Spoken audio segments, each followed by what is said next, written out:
An army of California firefighters are waging war against the wildfire near Yosemite National Park. They're hopeful that forecast for the weather will increase humidity and help them dampen the blaze. There are reports that while the fire continues to grow, containment numbers are actually up today.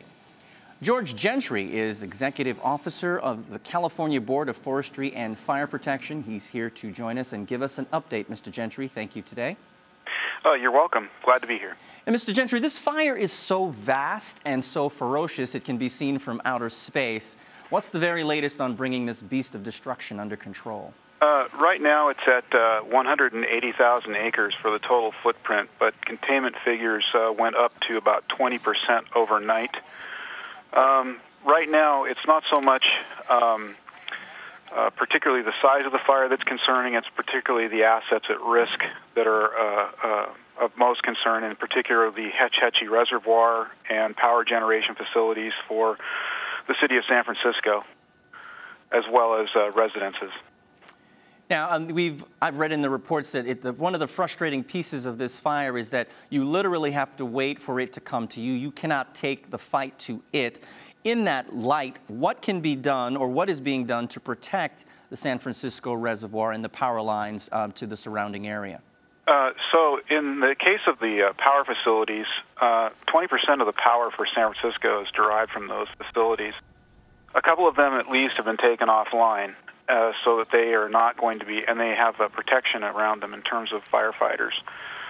So right now San Francisco is obtaining power from other resources rather than theirs, so that those lines are now not active, so they will not contribute to additional problems. In terms of the reservoir itself, they're trying very hard to put in lines around the Hetch Hetchy Reservoir to keep fire out of that basin.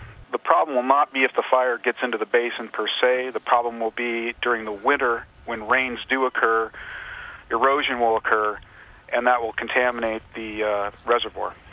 How much would you say these blazes have cost the state of California, and has any of it been offset by federal aid? Oh, yes, absolutely. This is quite a bit of this is on federal ground right now. So the federal government has actually been one of the leaders here. This is mainly on the Stanislaus Forest and the Yosemite National Park. And so they've been very, very active in this, and we're partners. So the incident command is a joint incident command between both CAL FIRE and the United States Forest Service. As far as total costs, this is going to be very significant. It's hard to say at this point, but it's literally going to be millions upon millions of dollars. Now, George, we've heard about the massive loss that was suffered at the hands of firefighters battling another end of this blaze. What has been the human toll in terms of injuries for your people who have been working to put this fire out? We're very fortunate in that we've had very few injuries. People have been very careful, and that's really saying something because this is very inaccessible terrain. As it backs up into the Yosemite National Park, this is some of the most rugged terrain you could fight a fire on. They're being very careful. They're being very cautious with personnel because once you're back there, you're kind of on your own, so they have to be very, very concerned about that. Unfortunately, we have lost some buildings.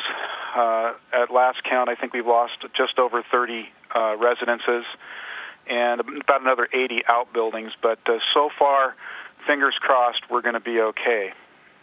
Now, we approach Labor Day weekend here in the United States. Are there communities right now that you are advising people to not leave their homes for the weekend, as they could probably literally come back to having no home at all? Or are you actually advising people to leave and stay away?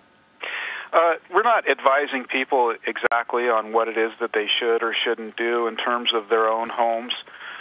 There are areas, obviously, up and down the Sierra that are under a very high fire hazard watch, and their use and is being somewhat restricted to prevent an accidental ignition.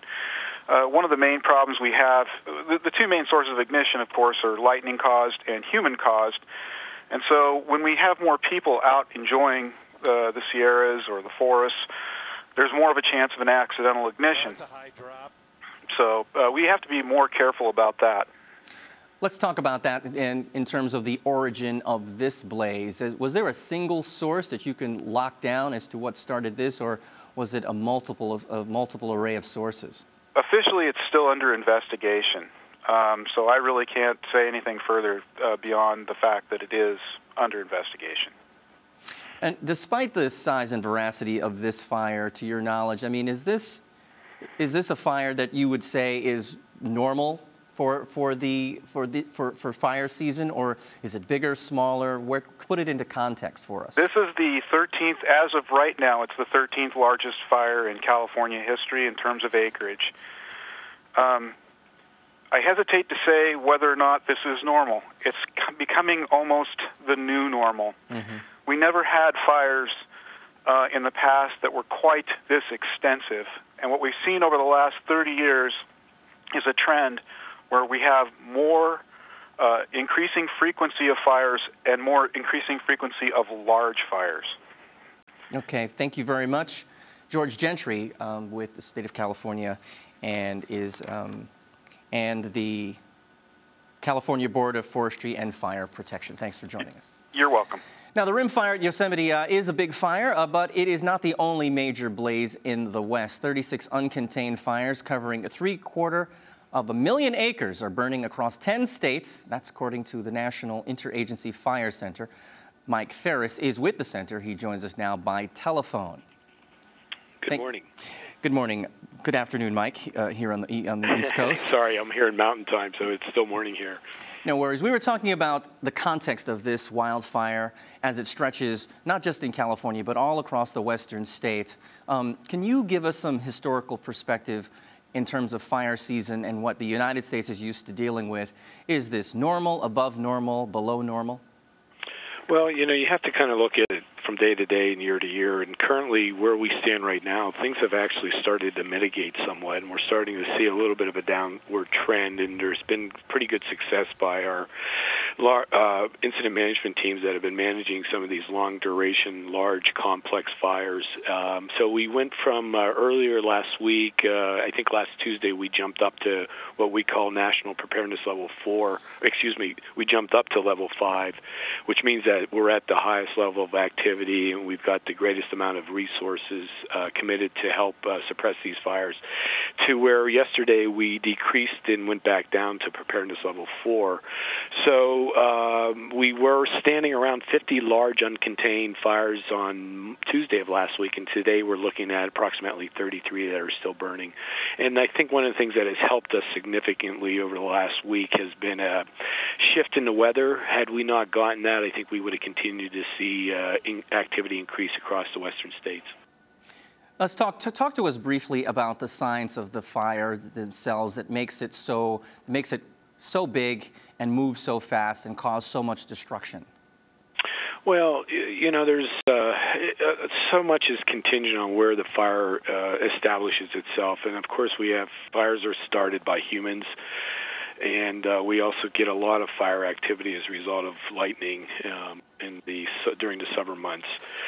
When you look at, you know, our objective is always, and any of the agencies' objective always is to try to stop that fire in initial attack, and that's where we put our greatest efforts, is to try to respond as quickly as we can with the right resources and equipment, mm-hmm. and try to pick that fire up right away.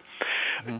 We do have a 98% effectiveness rate with our initial attacks, so it's those 2%, it's that 2% that gets large and complex, and as you can see, one of those is, an example of that is that fire that's burning near Yosemite on the Stanislaus National Forest, the rim fire. So those are the kind of fires we want to try to avoid. Now, when they do get established and they do get large like that, so many variables contribute to it, and probably the largest variable is the weather. Mm-hmm. That fire down in Yosemite, mm-hmm.